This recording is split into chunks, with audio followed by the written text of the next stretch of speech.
ऊपर अमीर नीचे गरीब सहेली का सावन महीना। बाहर तेज तेज हवा चल रही थी और हल्की हल्की बारिश भी हो रही थी। इसी बीच आशा घर का दरवाजा खोलती है और देखती है कि उसके घर के बाहर काफी सारा कूड़ा रखा है। मेरे घर के बाहर इतना सारा कूड़ा, ये सारे पन्नी तो महंगे प्रोडक्ट के हैं। हो ना हो ये जरूर ऊपर रहने वाली शांति का होगा। अरे ओ शांति, कहने को तुम इतने अमीर हो, 2 मंजिल के मकान में ऊपर रह रहे हो, पर फिर भी अपने घर का कूड़ा हम गरीबों के घर के बाहर क्यों फेंक देती हो? तुम्हारी तो आदत है सुबह सुबह चिल्लाने की। ये कूड़ा मैंने नहीं फेंका, दिखाई नहीं दे रहा कितनी तेज बारिश और हवा चल रही है, उड़कर आ गया होगा। मुझे जाने दीजिए ना, गरीब लोगों की आदत ही होती है बिना कुछ सोचे समझे दूसरों पर उंगली उठाने की। हम गरीब भले ही हैं, पर हम किसी पर उंगली नहीं उठाते। एक बार अपनी गिरेबान में झांको, तुम अमीरों की हरकतें ही ऐसी होती हैं कि कोई भी सुनाए। हम गरीब हैं तो इसका मतलब ये नहीं कि तुम हमें दबाने की कोशिश करो। बिल्कुल सही कह रही हो कविता बहन, इन अमीरों ने तो हमारी नाक में दम करके रख दिया है। इस तरह बारिश में सुबह सुबह गरीब और अमीर लोगों में लड़ाई शुरू हो जाती है और दोनों ही बहू अपनी सास के साथ घर में जाती हैं। इस तरह कुछ दिन बीत जाते हैं और सावन का महीना शुरू हो जाता है। सावन का महीना शुरू हो चुका था, इसलिए सपना अपनी कुछ अमीर पड़ोसन के साथ बाजार चूड़ी लेने जाती है। तो वहीं बाजार में गरीब कविता भी सब्जी ले रही होती है। सावन आती ही कितनी अच्छी चूड़ियां देखने को मिलती है ना बाजार में। तुम ये वाली हरी चूड़ी ले लो, अच्छी लग रही है। तुम्हारी पसंद की तो दाद देनी पड़ेगी। सावन के लिए निशा और सपना चूड़ी ले रहे होते हैं कि तभी बाजार में एक बैल आ जाता है और सभी सब्जी वाले उस बैल को भगाने लगते हैं और बैल बिना कुछ देखे सभी को सींग मारते हुए आगे जाता है। जैसे ही वो बैल सपना के करीब आता है, ये सब कविता देख लेती है और समय रहते सपना को अपनी तरफ खींच लेती है। तुम ठीक तो हो? भगवान का शुक्र है कि मैंने देख लिया, वरना वो बैल तो तुम्हें सींग मारकर चली जाती। थैंक यू मेरी मदद करने के लिए। मुझे लगता था कि तुम गरीब हम अमीरों से इतनी नफरत करते हो कि हमारी कभी मदद ना करो, पर मैं नहीं जानती थी कि इतनी लड़ाई और अनबन होने के बाद भी तुम मेरी ऐसी मदद करोगी। सपना, तुम बेकारी से थैंक यू बोल रही हो। तुम्हारी मदद करके इसने कोई एहसान नहीं किया। ये गरीब किसी के अपने नहीं होते हैं। निशा इतना बोलकर सपना को अपने साथ घर ले जाती है, पर सपना के दिल में कविता के लिए जितनी भी कड़वाहट थी वो कम हो जाती है। इसी तरह कुछ दिन बीत जाते हैं और गांव की कुछ गरीब औरतें घर के बाहर मंडली बनाकर बैठ जाती हैं और सावन की बातें करती हैं। अब सावन आ चुका है तो बारिश भी बार बार होती रहेगी, इसीलिए मैं सोच रही थी कि क्यों ना इस बार हम अपने घरों में और बाग में दोनों जगह झूला लगा लें। जब बारिश होगी तो अपने घर में ही झूल लेंगे और जब अच्छा मौसम होगा तो सारी औरतें बाग में जाकर ढोल बजाएंगे, गाने गाएंगे और नाचेंगे। आइडिया बुरा नहीं है। तो फिर देर किस बात की, अभी से ही शुरू करते हैं। गांव की गरीब औरतों को एक साथ सावन की प्लानिंग करता देख अमीर औरतें चलने लगती हैं और वो भी सीढ़ियां चढ़ते हुए शांति के घर जाती हैं और आपस में प्लानिंग करती हैं।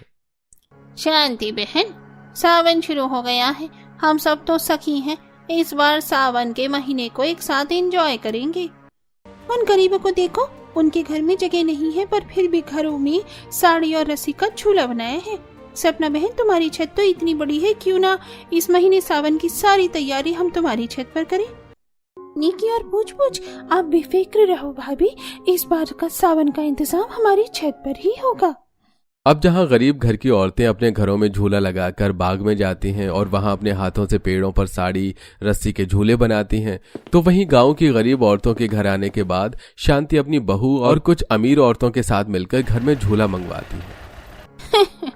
झोले वाले भैया, ये 5 झूला आप आराम से सीढ़ियों पर चढ़कर हमारे घर की छत पर लगाना। हम हमारे गरीब पड़ोसी की तरह नहीं जो घर में साड़ी या रस्सी के झूले बनाए। भले ही हम गरीब हैं, पर तुम्हारे आगे कभी हाथ तो नहीं फैलाते। जरा कर तो देखो इन गरीबों की। माँ, आंटी रहने देते हैं ना, अब क्या उनके मुंह लगी। छत पर चलते हैं, अपने हिसाब से झूला लगवाएंगे। अब सारी औरतें भी सीढ़ियां चढ़कर छत पर जाती हैं और अपने हिसाब से झूला लगवाती हैं। अब अगले दिन मोहल्ले की सारी गरीब औरतें बाग बगीचे से फूल तोड़कर लाती हैं और अपने हाथों से माला पिरोती हैं और घर के बाहर बैठकर झूले को सजाने की बात करती हैं। इन फूलों से तो हमने जो घर में झूला बनाए हैं बस उन्हें ही सजा पाएंगे। बाग में जो झूले बने हैं उन्हें भी तो सजाना है। हम गरीबों के पास इतना पैसा भी नहीं कि सावन में खर्च कर सके। हमारे पतियों को कांवड़ लेकर जाना है, सोमवार का व्रत भी रखना है, पूजा पाठ का सामान, और ऊपर से सावन में बारिश, कितनी परेशानी होती है ना। थोड़ी परेशानी तो होती है, पर मजा भी तो सावन के महीने में ही आता है। और भाभी, बाग में झूलों को सजाने के लिए हम बाग से ही फूल तोड़ लेंगे।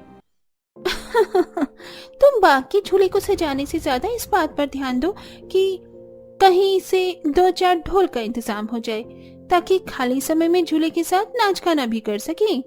इतना बोलकर सारी औरतें हंसने लगती हैं और उन्हें खुश देख करिश्मा अपने घर में सभी अमीर औरतों को बुला लेती है। जब वो गरीब अपना झूला सजा सकते हैं तो हम क्यों नहीं। भाभी, हम झूला डेकोरेट करने वाले को बुलाएंगे ताकि हमारा झूला उनके झूले से अच्छा दिख सके। ठीक है, जैसा तुम्हें ठीक लगे। और अभी मुझे दुकान जाना है। निशा, नेहा, तुम दोनों मेरे साथ चलो। कुछ कॉस्मेटिक का सामान और मेहंदी लानी है। सावन आ चुका है, मेहंदी भी तो लगानी है। कुछ देर में सपना निशा और नेहा के साथ कॉस्मेटिक की दुकान पर जाती है और उनकी दुकान जाते ही तेज बारिश होने लगती है। अब दुकान में उसकी नजर कविता और कुछ गरीब औरतों पर पड़ती है, जिन्होंने हरे रंग का ब्लाउज सिलने के लिए अस्तर, बकरम, ब्लाउज का कपड़ा, डोरी, मेहंदी और कुछ मेकअप का सामान लिया होता है और दुकान वाला उन पर भड़क रहा होता है। अरे वाह, दुकान में आते ही तुम्हारे पैसे भी गायब हो गए। अरे तुम कहना क्या चाहती हो कि हम दुकान वालों ने चोरी कर लिया?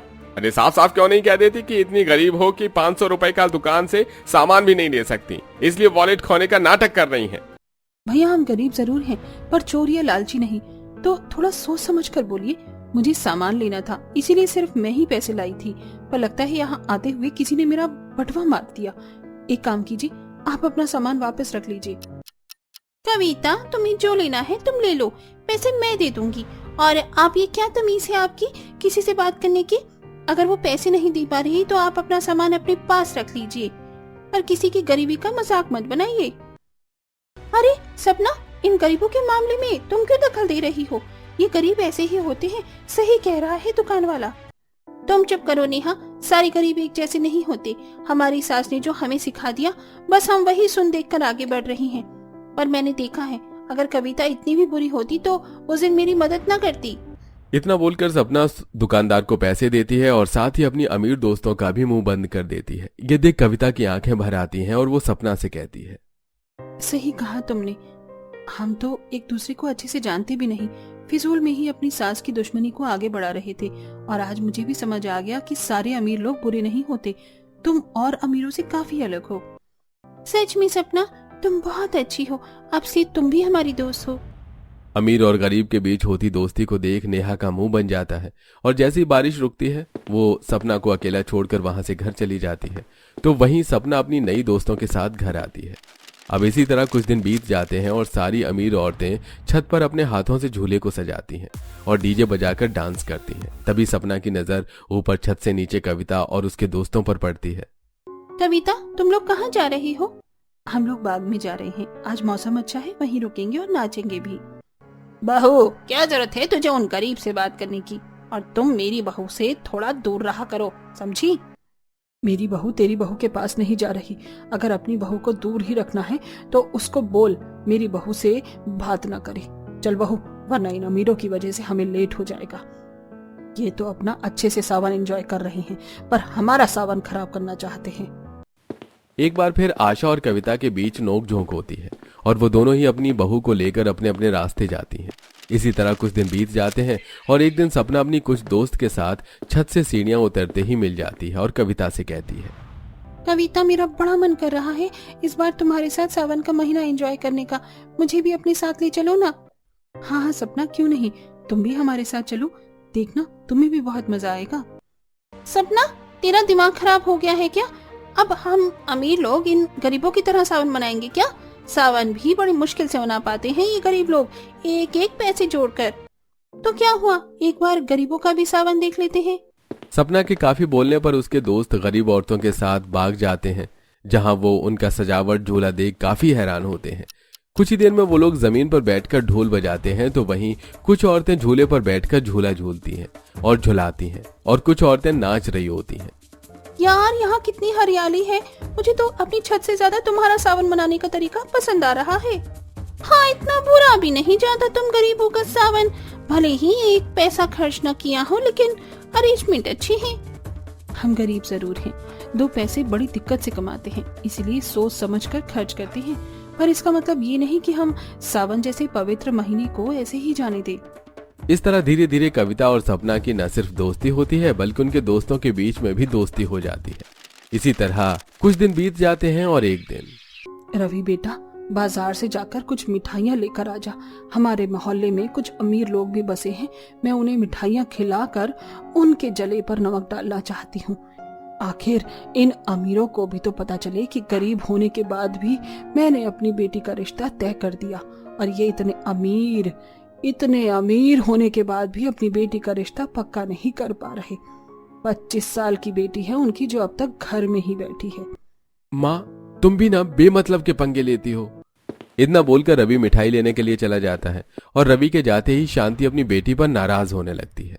तेरी वजह से आज मुझे उस गरीब आशा की बातें सुननी पड़ रही हैं। 25 साल की हो गई है, अभी तक घर में ही बैठी है, पता नहीं कब शादी करेगी। माँ, तुम क्यों करिश्मा को सुना रही हो? उसका जब मन होगा वो कर लेगी शादी। अब मैं इसकी शादी इसके मन के हिसाब से कराऊंगी? बिल्कुल भी नहीं। माँ, तुम ना बस रहने दो। वो काजल गरीब घर से है, अपने माँ बाप के लिए बोझ है, पर मैं अमीर घर से हूँ, मैं अपने माँ बाप के लिए बोझ नहीं, इसीलिए समय लेकर शादी करूंगी, सोच समझ कर। करिश्मा अपनी माँ से नाराज कमरे में चली जाती है तो वहीं रात को सपना सूरज से बात करती है। सूरज, तुम बताओ, मैं ऐसा क्या करूं कि माँ जी की सोच बदल जाए? हमारे गरीब पड़ोसी इतने भी बुरे नहीं जितना माँ जी समझती हैं। तुम्हें कुछ करने की जरूरत नहीं है, सावन का महीना चल रहा है, सब कुछ भोलेनाथ कर देंगे। जैसे तुम्हारी आंखें खुल गई, माँ की भी खुल जाएंगी। इतना बोलकर सूरज चुपचाप सो जाता है और अब सपना अपनी सास से कभी झूठ बोलकर तो कभी सबसे छुपकर अपनी अमीर दोस्तों के साथ गरीब कविता और उसके दोस्तों के साथ बाग में जाती है। ऐसे ही एक दिन काजल बाग में अमीर औरतों को देख काफी हैरान होती है। आप लोग तो इतने अमीर हैं, इतना महंगा झूला डीजे अपनी छत पर लगवाया है, फिर हमारे साथ क्या कर रही हो? काजल ऐसे नहीं बोलती, अब वो हमारी दोस्त हैं, और जितना बुरा तुम समझती हो ना हमारे अमीर पड़ोसी को, वो उतने बुरे नहीं हैं। वैसे आज हम सारी औरतें बैठकर सावन की मेहंदी लगवाने वाले थे, और मैंने सुना है कि तुम बहुत अच्छी मेहंदी लगाती हो, इसलिए इस वक्त आए हैं जब तुम यहाँ हो। मान भी जाओ काजल, अब हम सब दोस्त ही हैं। सभी के कहने पर काजल मान जाती है और अमीर सपना और उसके दोस्तों से बातें करती है, उनके हाथों में मेहंदी लगाती है। लो जी, मैंने सबके हाथों में मेहंदी लगा दी है, और मैं अब अपनी दोस्त के घर जा रही हूँ, थोड़ा काम है मुझे। इतना बोलकर काजल घर के लिए निकल जाती है और रास्ते में उसकी नजर करिश्मा पर पड़ती है, जो बाइक पर किसी लड़के के साथ घूम रही थी। ये देख काजल तुरंत बाग में आती है और सारी बात वहाँ बैठी औरतों को बताती है।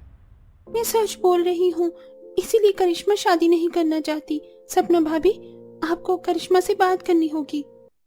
मैं आज ही बात करूंगी। अब सारी औरतें अपने हाथों में मेहंदी लगाकर बारी बारी झूला झूलती हैं और तभी अचानक बारिश शुरू हो जाती है और सारी औरतें एक साथ भीगते हुए घर के लिए रवाना होती हैं।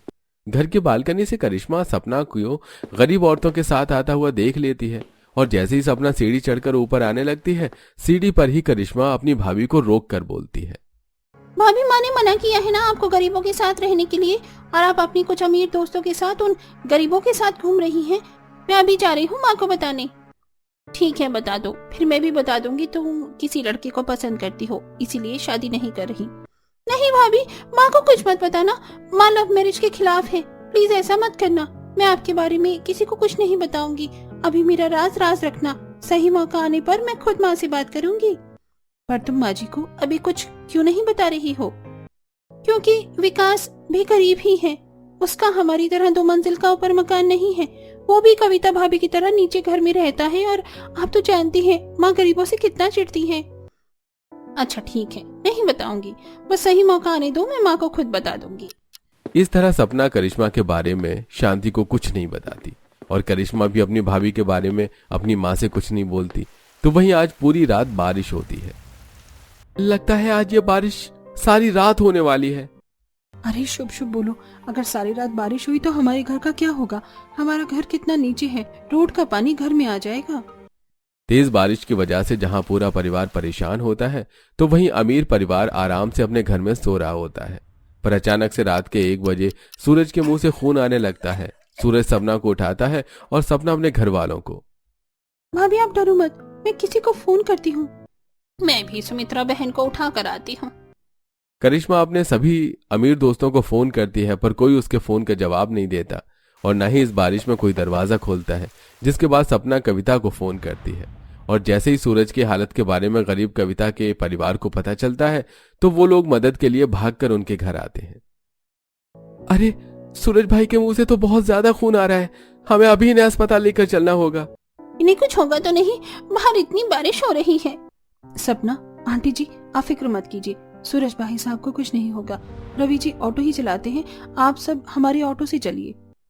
रात के 1 बजे तेज बारिश में रवि अपने ऑटो में सूरज को अस्पताल लेकर आता है, जहां पता चलता है कि ब्लड प्रेशर बढ़ने की वजह से सूरज के मुंह से खून आ गया है। दवाई देने पर सूरज को थोड़ा आराम मिलता है और सारी रात रवि सपना के साथ अस्पताल में रहता है। और सुबह होते ही जब वो लोग घर आते हैं तो देखते हैं कि रवि के घर में पानी भर चुका है और उसका पूरा परिवार घर से पानी निकाल रहा है। साथ ही कविता कुछ जरूरी सामान अपने पड़ोसियों के घर में रखवा रही है। कुर्सी टेबल रखने की जगह थी मेरे घर में, पर मैं तुम्हारा बेड कैसे रखूं अपने घर में? मेरे घर में भी इतनी जगह नहीं कि अब तुम्हारे घर का कुछ और सामान भी रख सकूं। रवि, तुम अपने परिवार को बोलो मेरे घर में आ जाएं। बारिश रुक चुकी है पर घर में पानी काफी ज्यादा भरा हुआ है। मैं माँ से बात करता हूँ और ये सामान भी रखवा दूंगा। मुझसे क्या बात करेगा तू? वैसे तो इस मोहल्ले में इतने अमीर लोग हैं, पर मेरे बुरे समय में कोई हमारे काम नहीं आया। जिससे मैं हमेशा लड़ती रही वही मेरे काम आई। आशा बहन, तुम अपना सारा सामान लेकर मेरे घर आ जाओ और सूरज तू रवि को कुछ पैसे दे दे ताकि वो अपने घर की मरम्मत करवा सके। मैं आपसे पैसे नहीं ले सकता। रवि बेटा, उधार समझ कर रख लो, धीरे धीरे चुका देना। देखा माँ जी आपने, अमीर पड़ोसी इतने भी बुरे नहीं जितना हम समझते थे। बहू, इस अमीर की सहायता भी तो किसी गरीब ने ही करी थी, और जब अब तुम्हारी मदद करने की बारी है तो मैं पीछे कैसे हट जाऊं? सावन का महीना चल रहा है, हम अमीरों का तो सावन हर बार अच्छा ही जाता है, पर तुम गरीब कितनी मेहनत करते हो ये किसी से नहीं छुपा है। इस तरह अमीर और गरीब पड़ोसियों के बीच दोस्ती हो जाती है और आशा अपने परिवार और सामान के साथ कुछ दिनों के लिए शांति के घर आ जाती है। और रवि सूरज से पैसे लेकर 1 हफ्ते में घर की थोड़ी मरम्मत करवाता है और फिर से वो लोग अपने घर में शिफ्ट हो जाते हैं। और इस बार सावन के सोमवार पर दोनों बहू अपनी अमीर और गरीब दोस्तों के साथ हरे रंग की चूड़ी साड़ी पहनकर एक साथ मंदिर जाती हैं, शिव जी की पूजा करती हैं और जल चढ़ाकर घर आती हैं। ये लो रवि, हमारी बीवियां भी आ गईं, अब हमें कांवड़ लेकर निकलना चाहिए। हाँ सूरज भाई, अब हम चलते हैं। हाँ भैया, आप दोनों कांवड़ लेकर जाइए और अपना ख्याल रखना। अब तो हम सभी अमीर गरीब पड़ोसी के बीच दोस्ती हो गई है ना, तो क्यों ना हम बाग में जाकर इस बार एक साथ सावन के महीने को एंजॉय करें। कुछ ही देर में सूरज कांवड़ लेकर निकल जाता है और शांति का बदला बर्ताव देखकर करिश्मा विकास के बारे में अपनी माँ को बता देती है। जब शांति गरीब विकास से मिलती है, शांति बहन, लड़का गरीब है पर करिश्मा से प्यार बहुत करता है। सावन का महीना चल रहा है, भोले भंडारी जो देंगे अच्छा ही देंगे। भाई, मुझे तो लड़का बहुत पसंद है। आज गरीब है, कल को कमाएगा तो अमीर हो जाएगा। हमें तो बस करिश्मा के लिए ऐसा लड़का चाहिए जो अच्छा कमाता खाता हो और विकास में काम करने की लगन है। सही कहा बहन तुमने, मुझे अपनी बेटी की पसंद है। आशा बहन, अब तो ये नहीं कहोगे कि तुम्हारी बेटी का रिश्ता लग गया इस सावन में और मेरी बेटी कुंवारी बैठी है।